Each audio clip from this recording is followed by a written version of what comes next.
Hey everyone, welcome back to our podcast, Departure from Reality. My name is Kyle. And I'm Jess. And we'd like to start our podcast today by thanking everyone who listened to episode 1 and sent in feedback and constructive criticism. We really appreciate it, and we want everyone to know that we're going to be working hard to make this episode and all of our future episodes that much better. So thank you. For our second episode today, we are going to be discussing one of our favorite books by Brandon Sanderson, The Way of Kings. This is narrated by Michael Kramer and Kate Redding. As a quick disclaimer, we obviously don't own any of Brandon Sanderson's work. We're just two big fans discussing a book that we love in the hopes of convincing more people to check it out. For this episode, we are going to be doing it a little different. We're going to have two parts. The first part will be a spoiler-free discussion where we discuss the book for people who have not yet read it. We will lay out the world and the people and the characters in it. And then we will break off into the second part where we will discuss everything and all spoilers will be on the table. Okay, so The Way of Kings, Book 1 in the Stormlight Archive. It's amazing. It's easily one of my favorite books of all time. It's probably my favorite book series of all time. Yeah, mine too. And you know what? I got into it right away. Like, nobody had to force me to read it or beg me to for over a year or anything. She just jumped right onto it. It's crazy. Yeah. Yeah, no, real story though. I first discovered the book, let's see, about 6 or 7 years ago, I think. At least 7. Yeah. I remember you were telling me about it when I got back from maternity leave. Right. With my first. Yeah. So about seven years ago, is when I first discovered it. And I was blown away by book 1. And I had book 2 out already. Book 3 hadn't yet come out by that point. And I'd listened to books 1 and 2 so many times. It was insane. And I spoke to Jessica about it a lot, trying to convince her to give it a shot. Yeah. And I think it was on her radar, but she was very hesitant. And I mean, to be fair to you, you did just have a baby, so it wasn't exactly the easiest time to just pick up a new book series and fall in love with it. Another thing, I was working and I was a new mom, and so it was hard to just find the time to sit down and read a book. And you know how I am with audiobooks. I have a really hard time starting a new book when it's an audiobook because my brain doesn't work that way and I have a hard time processing the story. So for new books, I kind of need to have the time to sit down and read it. Also, I struggled with the narrator at first. I mean, I love him now, Michael Kramer, but at first his voice, it didn't do it for me. By way of explanation, I prefer listening to audiobooks just because I have a really hard time focusing on the written word, whereas Jessica prefers reading the books, especially for her first time through. She has a hard time focusing on the spoken word. Yeah, we're completely opposite there. He can't focus when he's reading. I can't focus when I'm listening. Yeah, but she has an easier time listening to an audiobook if she's read it before. So so I have listened to this several times now. Yeah. It was quite frustrating the first time she read them through because she didn't say any of the names right. No, I'm sorry. You pronounce everything wrong. Yeah, okay. Okay. I am sick of us readers getting made fun of for how we pronounce things just because you guys listen to the audiobooks. You're so mean to us. Whatever. Half you readers don't even bother saying the words. You just get to a difficult one. You're like, oh, it's so true though. It is. If I don't know how a name is pronounced, I just make it up. That's now Bill in my head. Every time I see that name, I'm like, I don't know what that is. He's Bill now. Bill traveled to the faraway land of Exactly. It works in my mind, okay? But yeah, you jumped on board. I think, was it before Oathbringer came out, book 3, or was it just after? I honestly can't remember. I know. Did you have 2 or 3 books to binge when you first got in? I only had 2, so I got to enjoy book 3 when it came out. Nice. Okay, so yeah, we both waited in anticipation for that, and then waited again for book 4, and now we're waiting again for book 5. Oh, yes. Yes, but at least Brandon Sanderson actually writes. Oh my gosh. Unlike other authors. Yes. Oh my goodness. The man is amazing. Freaking just secretly writing 4 books during the pandemic because he's a maniac. Yeah. For anyone who doesn't follow Brandon Sanderson, the man has a very strict schedule of writing because he puts out a couple books a year, at least 1 to 2 books a year. And I think his big series, the Stormlight Archive, is every 3 to 4 years. I think it seems like that. Yeah, every 3 to 4 years, he releases another installment in that. So he's got a couple other smaller works that he works on that he keeps his fans notified about. And then near the end of the pandemic last year, he's like, by the way, while I was doing all my other stuff, which he didn't slack on, that shit still he came didn't. out. Yep, he hit all of his deadlines. Yep. He's like, by the way, I wrote 4 other books. Yeah, just 4. randomly full books too. Like these, and they're not bad books either. I've listened to 2 of them so far. I haven't listened to the third one. The third one's out already. I've listened to 2 of them. They're both really good. Mhm. It's insane. Like the man he's not human. He says he compulsively writes or something. He's just addicted to writing itself, which, I mean, I wish most authors, all authors, I'm going to say most. There are some authors that don't need to, but most authors I wish had that compulsion. I'm pretty sure most authors would wish they had that compulsion as well, because it makes the job easier, I would assume. Oh, yeah. But yes. He's awesome. He is very dedicated to his fans and his work. He won't let you down. A big draw to Brandon Sanderson is, I mean, as I mentioned before, he has a lot of books that he works on, but his biggest work is his Cosmere, which is a universe where... Think of Marvel. Yeah, think of Marvel, but... Well, I don't want to say but, because I don't know enough about Marvel Comics itself to actually say... No, it's just, but. All the superheroes are intertwined by their, like, universe and everything. It's kind of similar to that. Exactly. I was just going to make a comparison in a way that I think would almost disparage Marvel, but I don't know enough about Marvel to do that. Yeah, don't do that. Yeah, I mean, I love the MCU, but that's as much exposure as I have to Marvel. But yes, in the same vein as Marvel's multiverse, or not necessarily multiverse, but interconnected movies around like the Avengers and stuff. You have movies that focus on certain characters, and then you have big culmination movies. He's not quite to that level where he's got books focusing on different characters and then big culmination books. No, he's still building his Cosmere. Yeah, his Cosmere is literally a universe with a bunch of planets, and he writes stories on those different planets. And the planets are connected, the people on those planets are connected by gods and people that have the capacity to travel from planet to planet that they call world hoppers. So there are reoccurring characters in a few of the stories.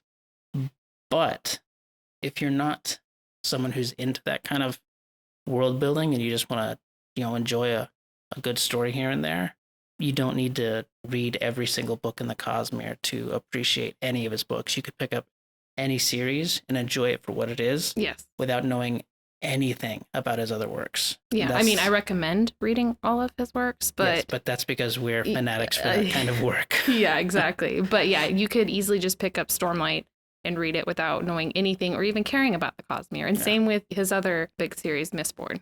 As an aside, this episode isn't about Mistborn, but as an aside, I think Mistborn is probably, that's my recommendation. If you want to get into the Cosmere as a whole, that's my recommendation for a good place to start. Yeah, anybody who knows me and is asking for recommendations, I usually always recommend Mistborn first, because Way of Kings, Stormlight, it's kind of like, it's dense. It's a big undertaking at first. Once you get into it, you're into it.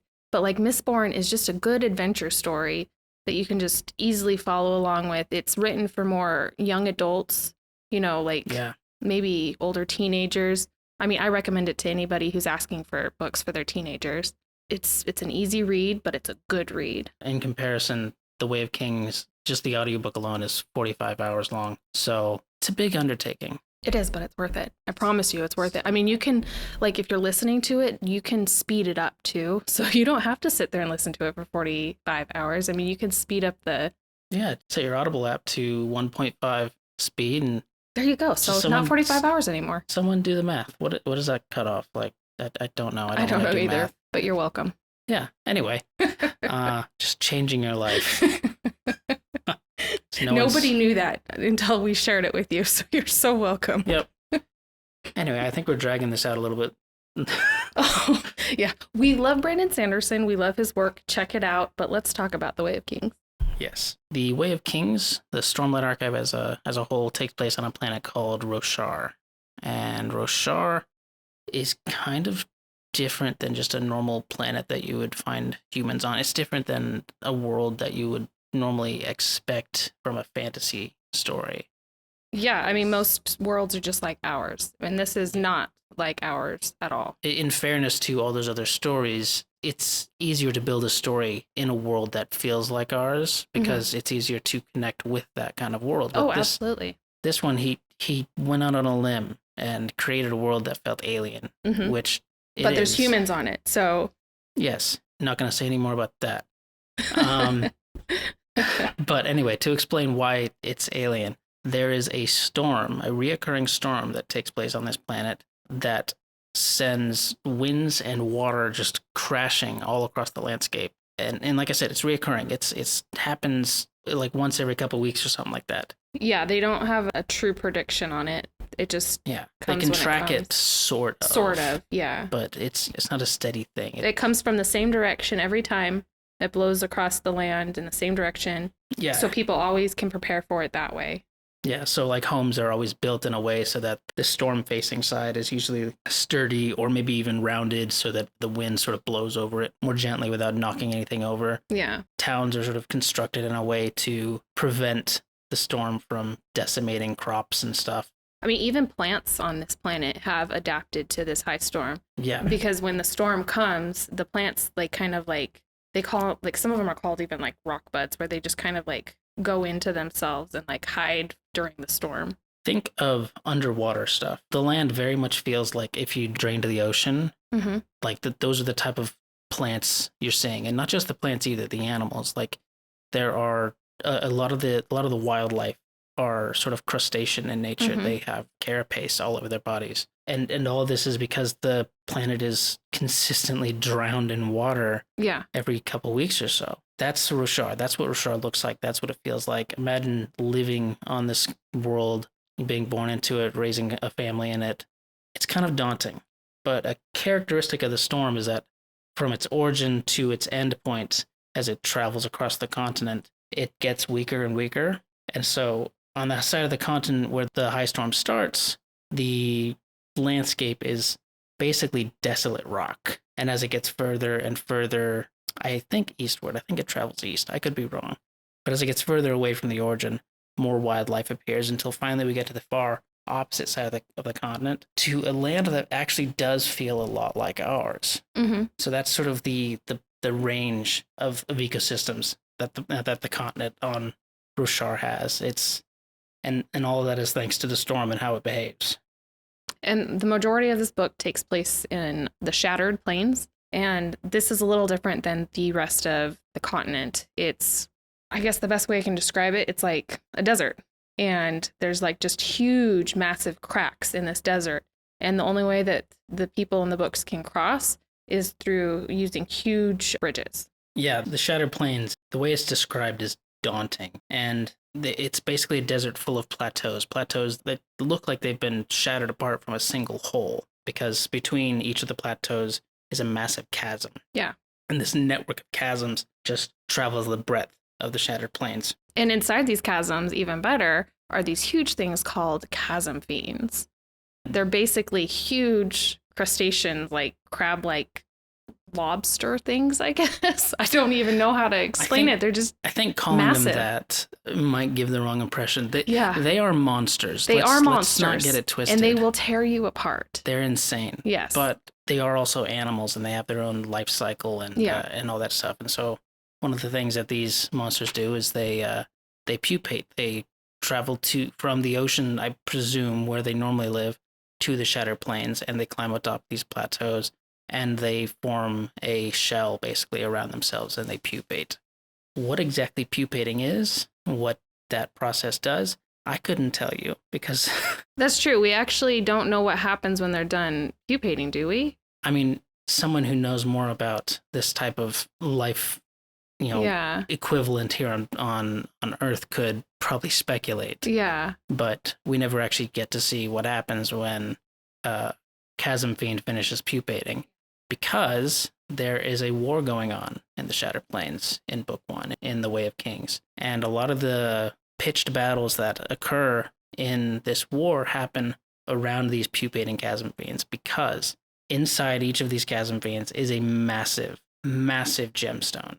And this is what they use for their currency, basically. Yeah, so both sides of this war, both armies, they're fighting to basically claim this prize, that to cut open this Chasm Fiend and take the gem heart That's what they call it, a gem heart, and take it back to their camp because its wealth is practically immeasurable. It's insane how much the value that these things have. It's what's allowed them to keep this war going for 5 years. Yeah, and this war is being fought between two different races. One race of humans from the nation of Alethkar. They're the humans. Yes, they're the perspective characters, I guess you would say. Like, all of our main characters are on the Alethi side of the conflict. Yeah, for this book, they are. On the other side, we have a race of people called the Parshendi. And the Parshendi tend to, at first glance, fit a little bit better with the planet that they're on. Mm-hmm. Because, like a lot of the wildlife, they also have carapace. Yeah. They are humanoid, to be clear. They have arms and legs and torso and head and face and all that same stuff that we do, but their skin is usually marbled red and black or red and white. They have these swirling patterns, and they form shell armor over their bodies, their arms and legs and torso and head and stuff to protect them. And they go into battle with this grown armor, and it protects them. It's just part of who they are, and they're kind of an enigma in book one. And something to point out, the Alethi, they have these slaves, which are called Parshmen, and they're basically cousins to the Parshendi. The difference between the Parshmen and the Parshendi is that the Parshmen seem to be They're docile. They're docile. They're very servile. They will do whatever their masters ask them to. They're very slow of thought, and this has sort of allowed them to be taken advantage of and be placed in this role of servitude. Mm-hmm. And it's where they've been for generations. Yeah. Whereas the Parshendi are normal functioning people. They are intelligent and articulate, and they have a culture and everything. It's very interesting to sort of delve into the world that he created around these two groups. One of the things that they are fighting for, well, they're hoping to fight for, I guess, are shard plates and shard blades. These are basically indestructible weapons and armor, and they've been around on this world for thousands of years. Nobody exactly knows how they were made. They know that the Lost Radiance wore them, but they don't know how they made them. They believe that the arts to making them have just been lost. They provide the wearer with incredible speed and strength, and shard blade can cut through anything, and I mean, it'll kill you. Kind of like a lightsaber, I want to say. It kind of like slices through almost like a lightsaber. In a way, the shard blade behaves a little bit differently when acting or when cutting living things as opposed to dead or inanimate things. Mm-hmm. When cutting something living, the blade fuzzes. He's very clear about this. The blade sort of fuzzes as it passes through, and then when it passes through, it seems to sever some sort of like life connection in that thing that it just cut through, whether that's a soul or something else. They never really get into that specific thing. I think people assume it's the soul that it's just severed. But it basically, so to paint a picture, if someone were to cut through your arm with a shard blade, you wouldn't lose your arm, but you would lose the use of your arm. Your arm would basically die from where it had been cut and down. If you're cut through your torso, you're severed your spine, then you're basically dead at that point. Yeah. And what happens when you're killed with a shard blade is your eyes burn. They smolder in your skull. It's kind of terrifying to imagine. Right? But yeah, these shard blades and shard plate, they just colloquially referred to just as shards. Their wealth is basically that of nations. It's just, it's hard to put a price on shards. So they're not sold usually, and they're not traded. To get one, you have to kill the owner, and that's how someone would obtain them. Yeah, especially in Alethi culture. The Alethi are very war-minded people. Yeah. War is basically their commerce, and the idea of someone freely giving up some of their shards for any reason without dying to lose them is probably considered a form of cowardice to them. It's definitely a sign of weakness to most of the Alethi. We should break down the rest of the races and all the nations on this continent. We've talked about the Parshendi. Then we have Yakaved, which they are neighbors to the Alethi. They are also very warlike. They kind of copy whatever the Alethi are doing. Yeah, Yakaved is, a slight comparison would be Ireland and Great Britain. Mm-hmm. That's Yakaved to Alethkar. Yeah. They're very similar. I mean, they have their own like high princes and kings, but And I'm sure anyone listening to this who is either British and or Irish is very offended by that comparison, especially by the part where I said they're very similar. But I mean, when compared to other countries, Britain and Ireland are very similar to each other. Mhm. So I mean that's the only comparison I'm trying to make. yeah. Yakaved and Alethkar are quite similar compared to other places such as Shinovar or the Reshi Isles. Brandon Sanderson has managed to create some really in-depth peoples and cultures hmm to populate these places. Yeah, exactly. Like the Thalen people, they have these long eyebrows that they will like shape, even like it's a part of their culture. Like they grow them out. Yeah, they tie them in braids or something, or they'll like sort of gel them up into patterns. And yeah, and all of them, these crazy long white eyebrows. I guess they're always white for some reason. He doesn't exactly get too much into the explanation of why some of these people have such different physical features, even though they're all technically human. Because, Yeah. for instance, there's a race of humans that have a light blue skin on this planet. There's Oh, a race yeah. of people that have golden hair, and I mean true, like almost true golden hair, and that's not even mentioning the Parshendi, hmm who are basically like crab people. If we're really getting down, if we're getting reductive, I mean that's basically what they are. I mean, I guess I mean that's what all the memes sort of chalk them up to be. Like it's true. I crab don't know. people. It's not how I picture them in my mind, except for their war forms. But then we have another nation, Carbranth, and they kind of deal in knowledge. They have one of the largest libraries, Yeah. and people will from all over will go there to be trained in their fields and also just visit their library and use all of the knowledge there. Scholars from all over the world attend Carbranth. Yeah, they call it the Great Concords of Carbranth. Yeah. With their massive library with over several thousand tomes. I don't remember. I think it was in like the tens of thousands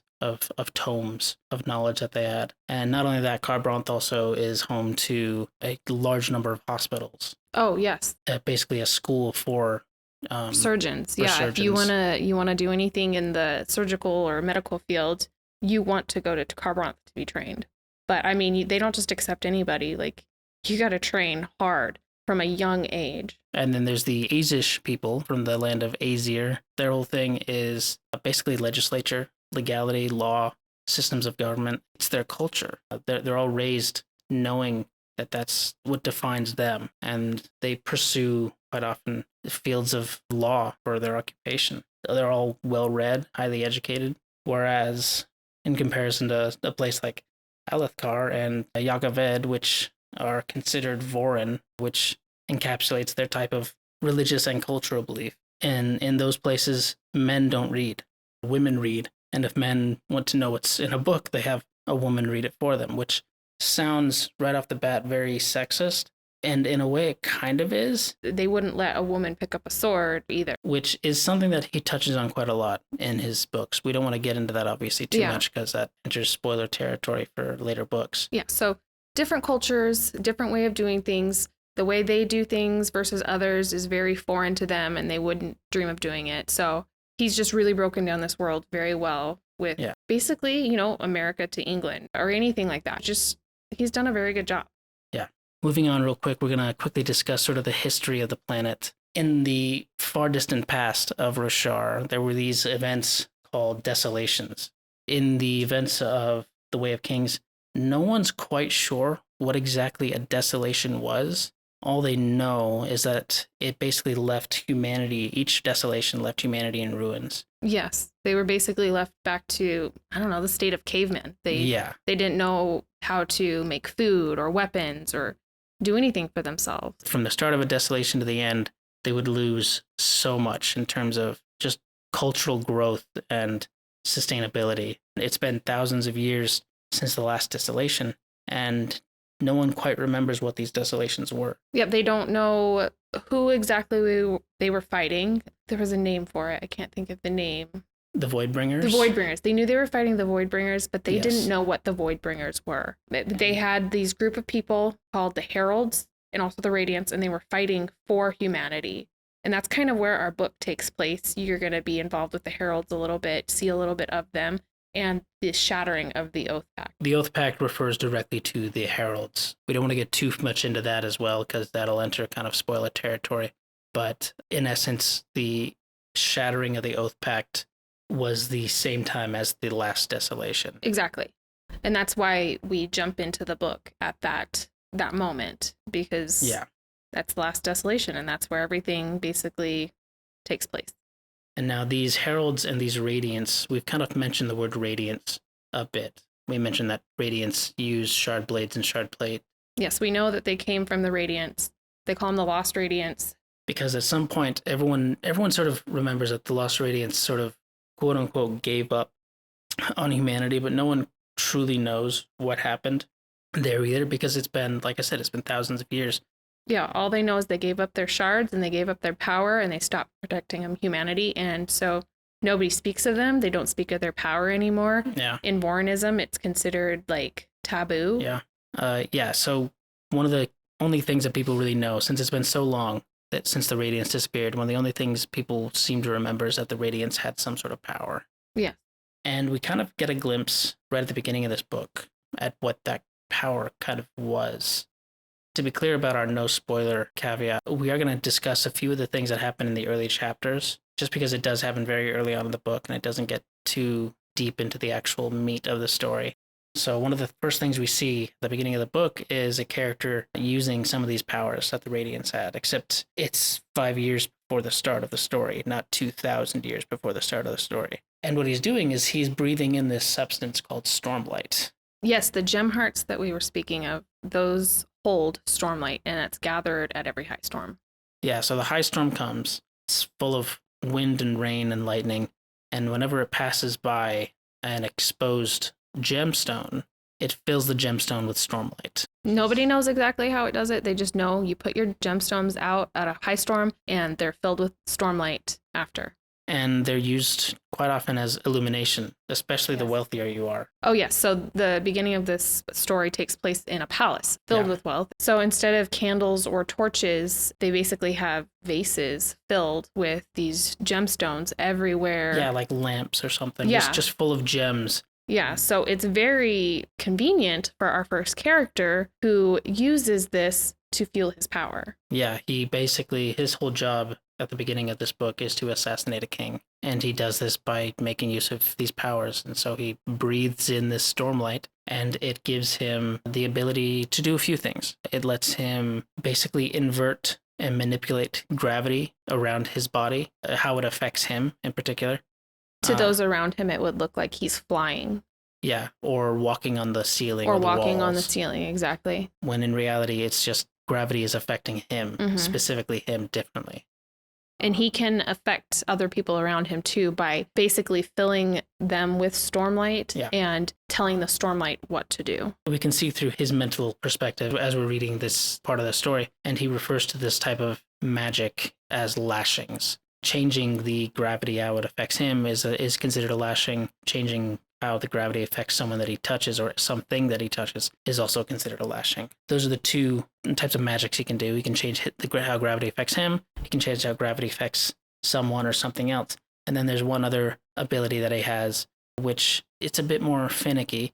He's able to manipulate an object to pull things towards it, to basically increase its gravitational pull, if you will, which he sort of makes use of by stopping arrows. He fills like a door full of Stormlight and uses its gravitational pull to suck in arrows that are being shot at him. So that's sort of right off the bat in the book. We see this chapter, we see all this magic, and it gives us a glimpse what sort of powers the Lost Radiants had. Yes, and this is just one aspect of those powers. We don't really get to see more until other books, but there's a lot that went into these Lost Radiants. And to be clear, there are 10 orders of Radiance, and just as a bit of a, I guess this is a slight spoiler, those powers are the powers of one order. So there's a lot of other abilities that we don't get to see right off the bat. But they are all fueled by Stormlight. Yes. They all need Stormlight too. That's kind of the caveat. Like, these Radiants don't have unlimited power. They have as much power as they could use from their Stormlight. And the more they use, the more they will be completely drained as well. Like they have energy reserves too. Like they can be refilled with Stormlight and feel like they've got a lot of energy, but when their Stormlight runs out, they'll feel how exhausted they really are. Like it'll hit them hard. Yeah, it's kind of like a drug in that sense, but Stormlight also enhances the body in several ways. It does make someone stronger, but it doesn't turn someone into basically the Hulk, if you will. It makes people faster, more nimble and agile and dexterous, but it doesn't turn a normal person into a warrior. Correct. It enhances what's already there. Yeah. You need talent basically still. Like, and even after you have to practice. Yeah. Even if you have talent, once you gain these abilities, you're not just going to all of a sudden be an insane force on the battlefield. Exactly. It's not like other movies with power that you'll see and all of a sudden they're like these amazing sorcerers or wizards and you're like, holy crap, they're so powerful and look at them go. No, they have to earn their power. It's like being given a new tool. Like even if you already have a lot of talent from using previous weapons or tools in the past, you need to practice with this one as well. Yeah. So that's our magic system for that planet, and it's focused around the Lost Radiance. And that brings us into our main characters for this book. We're going to be talking about Kaladin, Shallan, and Dalinar. And I don't want to go too much into them because I don't want to hit spoiler territory. Yeah. But these characters, right off the bat, they are not connected in any way. Yeah, these characters take place, I want to say, in 3 different parts of the world right off the bat. And in a way they do. Dalinar and Kaladin are very close. They're both on the Shattered Plains, but they're in different war camps. And the war camps, just as a quick explanation for the war camps, there are quite a number of Alethi princedoms, and each princedom has its own war camp. And these camps are massive. And they're run by the high prince of this princedom. Yeah. There is a king above all of them, and then the high princes are right below them, with the king. And Dalinar is one of the high princes of Alethkar. He is also uncle to the current king. Yes. And Kaladin arrives at the Shattered Plains 5 years after the war had started at the Shattered Plains, and he is in a different war camp from Dalinar. They don't meet for quite a long time. So you might be confused about what this war is that we keep talking about.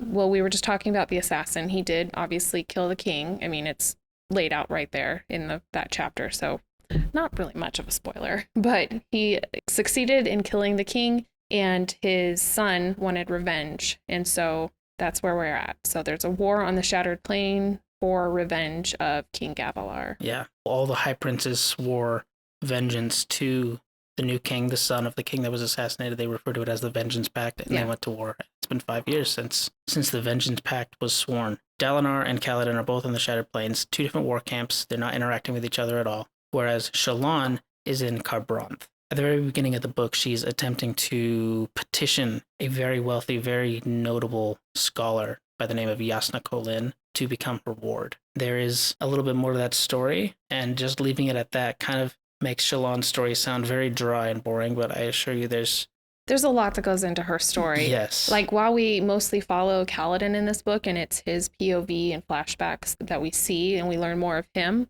her story is very central to the main story, and it's a good one. So don't feel like you're going to be listening to or reading some dry bits.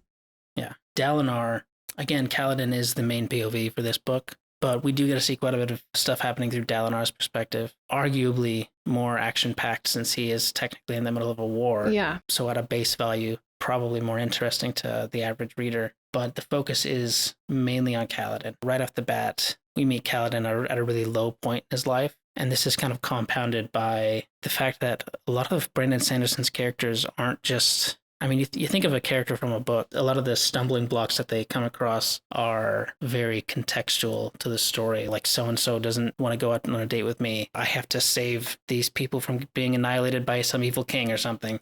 A lot of the stumbling blocks that Brandon Sanderson's characters have are internal. Yes.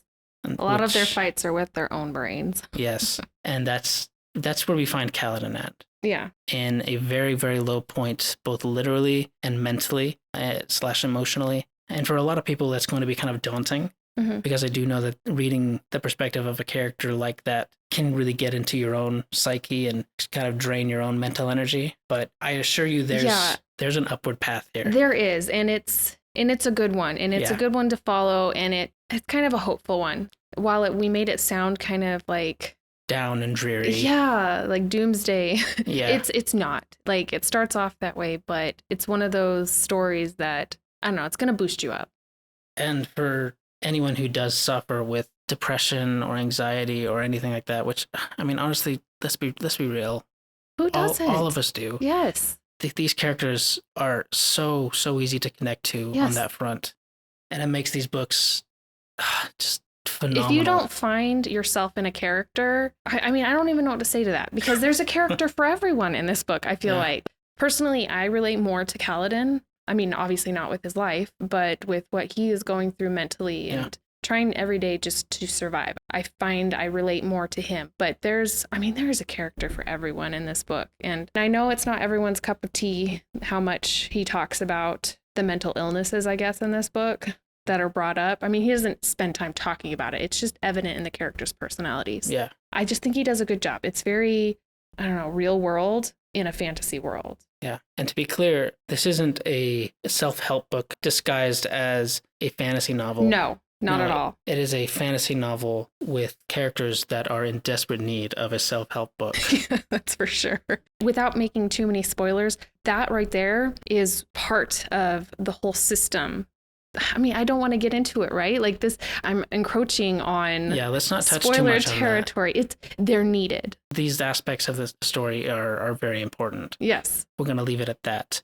But specifically in terms of that choice for his writing, I think that, I mean, especially for Jessica and I, that more than his world building, which is phenomenal, more than his crazy ability to create insanely detailed and just awesome magic systems, more than all these other things that Brandon Sanderson is a master of, his ability to create characters that have emotional struggles that are real is what draws us to his stories and what brings us back and keeps us talking about it. Half of our conversations are probably about these characters and their struggles and what we think is going to happen with them in the future. And it's one of the deepest conversations that we've ever had about a book. Yeah.